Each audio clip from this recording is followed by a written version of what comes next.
रहमत रमज़ान, और हमारे साथ उलमाए कराम मौजूद हैं। हम इनसे जान रहे थे दिल की बात। हाँ। दिल का क्या ताल्लुक है इंसान से? क्या दिल दिमाग को कंट्रोल कर लेता है या नहीं? मेडिकली हवाले से, शरई हवाले से दिल को कैसे काबू किया जा सकता है, ये हम सब जान रहे थे। और ये कमाल की बात ये है कि ये कंटिन्यूटी जो है वो इस अंदाज से है कि हम जब ब्रेक पे जाते हैं हम उसी जिक्र में जो है वो अपने आप को ऐसा ही जो है। है रखते हैं और वो नुक्ते बयान कर रहे थे। और कई नुक्ते ऐसे होते हैं आबिद रज़ी साहब जो टेलीविज़न पे ऑन एयर बयान भी नहीं किए जा बिल्कुल सकते। ऐसा ही। लेकिन बहरहाल अजमाली तौर पे तो हमारी कोशिश यही होती है।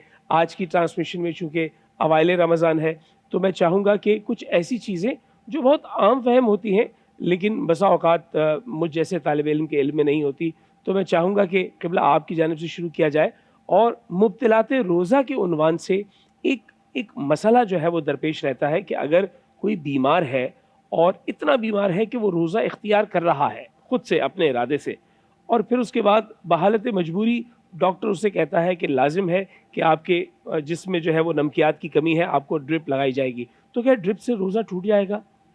बिस्मिल्लाहिर्रहमानिर्रहीम। अगर इंसान की तबीयत इस नहज पर पहुंच जाए कि जिससे उसको तकलीफ़ पहुंच रही हो और तकलीफ़ में ज़्यादती का अंदेशा हो जी। तो इंजेक्शन भी लगाया जा सकता है और ड्रिप भी लगाई जा सकती है और रोज़े की सेहत पे कोई असर कोई नहीं फर्क पड़ेगा। अच्छा क़िबला, मैं आपसे जानना चाहूँगा कि एक कसर नमाज है कि यानी जब आप सफ़र में होते हैं तो आपके पास एक सहूलत है रब ताला की जानिब से, रोज़े की कसर का जो है वो थोड़ा बयान वाज़े फरमा दीजिए कि वो किस अंदाज से है?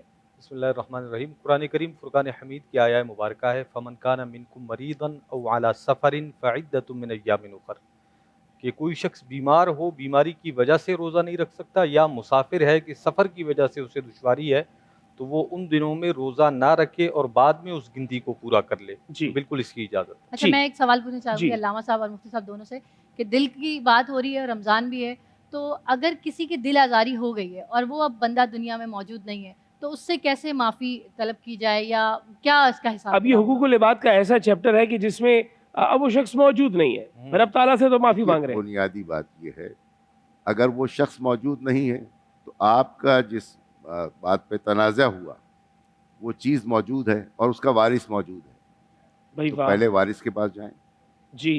और उसका अगर हक आपसे खुदा न खास्ता गस्ब हो गया था, पहले वो हक अदा कीजिए वाह! वारिस के, फिर उसकी कब्र पे जाके उससे माफ़ी मांगिए और जी। परवरदिगार से माफ़ी मांगिए। वाह! अगर वारिस मौजूद है और वो चीज़ भी मौजूद है जो आपने गस्ब की थी या कोई भी वजूहात थी, उसका हक आपने रख लिया यानी था, कोई भी ऐसा मामला जिस पर आप मुआफ़ी तलब करना चाहते हैं, वो शख्स जो है वो दुनिया से जो है वो कूच कर चुका है, तो आप उसके जो लवाहिकीन हैं, जो उसके वरसा हैं, बेशक उनसे बेशक जाकर अच्छा, उनसे जाके एक सवाल और है, वो ये कि आजकल बड़े मैसेजेस चलते हैं, जैसे रमज़ान स्टार्ट होता है तो माशाल्लाह से एक फॉरवर्ड मैसेज आता है कि अगर किसी की दिल आज़ारी हो तो भई मुझे माफ़ कर देना। तो वो अच्छा, एक ही मैसेज सब करते रहते हैं, आप अगला बंदा माफ़ करे ना करे, तो वो आबिद समझता है साहब कि ये आपने बताना है। हाँ, ये मुझे बताइएगा ये कैसे, मतलब वो फॉरवर्ड मैसेज पे क्या जनरलाइज़ रिप्लाई उसने करे? माफ़ी माँग ली, पूरी दुनिया से माफ़ी माँग ली क्योंकि 200 लोगों को मैसेज कर दिया। सबसे पहले तो ये होना चाहिए कि तौबा या माफ़ी का ताल्लुक आपके दिल से होता है। आप एहसास के साथ अपनी गलती तस्लीम करते हुए उस पर नादिम हों, तो ये तौबा है, या इस तरह माफ़ी मांगी जा सकती है।